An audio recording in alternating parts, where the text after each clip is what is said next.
Le titre de cette table ronde ce soir, c'est « Du virage à droite des élites politiques québécoises au printemps québécois, quelle perspective? » Point d'interrogation. Alors, quelle perspective pour la gauche? Quelle perspective?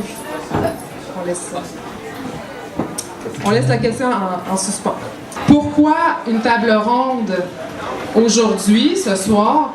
On est dans un contexte, vous savez, tout le monde ici, c'est qu'on est dans un contexte de campagne électorale. Et puis à Québec solidaire, ce qu'on s'est dit, c'est qu'il y avait peu de discussions dans les médias, peu de discussions dans les partis en général, sur les véritables questions politiques. Alors, nous, ce qu'on souhaite, le parti, c'est offrir du contenu, mettre en contexte les différents enjeux de la campagne électorale, qu'on parle de santé, qu'on parle d'éducation, de conditions des femmes, etc. Et puis, tous ces enjeux ont en trame de fond le néolibéralisme que critique quand même sévèrement Québec solidaire.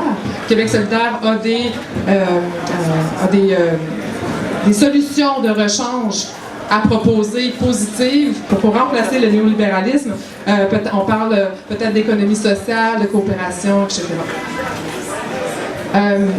Dans le cadre d'une campagne de Québec solidaire qui se veut une campagne de terrain près des gens, on a décidé d'organiser cette table ronde-là.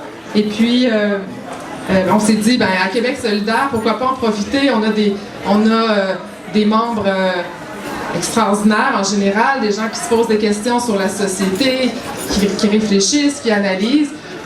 Tout le monde ici autour à cette table sont membres de Québec solidaire. On a 2 candidats. Puis les autres personnes sont toutes des intellectuels, des gens qui réfléchissent sur des idées progressistes, comment changer le monde, etc. Il y a d'abord M. Gélina, M. Jacques B. Gélina, qui est un sociologue. Ses intérêts, ce sont surtout des questions qui touchent l'émancipation du tiers-monde, des droits des minorités et l'organisation socio-économique des communautés humaines. Il a été coopérant pendant au moins 10 ans en Amérique latine, professeur en sociologie du développement, puis cadre au ministère des Relations internationales du Québec. Et puis, aujourd'hui essayiste et conférencier, il a publié 6 titres à Éco-Société.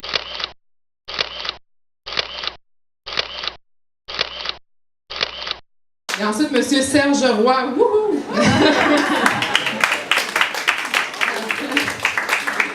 Je vous aime aussi, mais on se bat fort aux côtés de Serge Roy.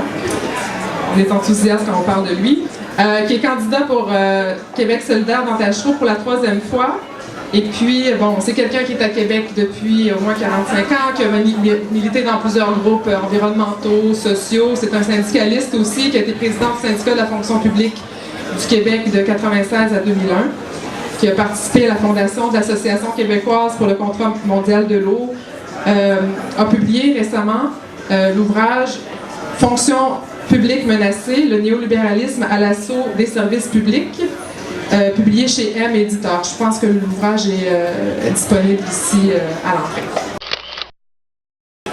Madame Émilie Vivon-Bélanger aussi, qui va faire une présentation, candidate dans Jean Talon.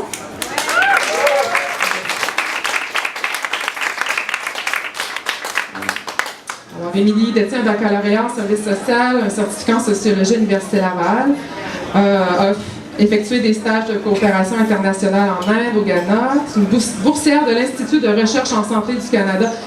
J'ai été quand même impressionnée quand j'ai vu c'était quoi ton CV à ton jeune âge comme ça. Et puis, très impliquée, là, donc militante pour les droits de la personne, féministe engagée, militante du mouvement étudiant. Elle s'illustre dans de nombreuses implications sociopolitiques, entre autres coordonnatrice de la Commission nationale des femmes depuis 2008, porte-parole d'Amnesty International en 2011, dans le cadre de la campagne « Arrêter les détentions arbitraires par les manifestants ». Monsieur Bernard Rioux, tout au bout de la table, ici, à gauche, à l'extrême gauche.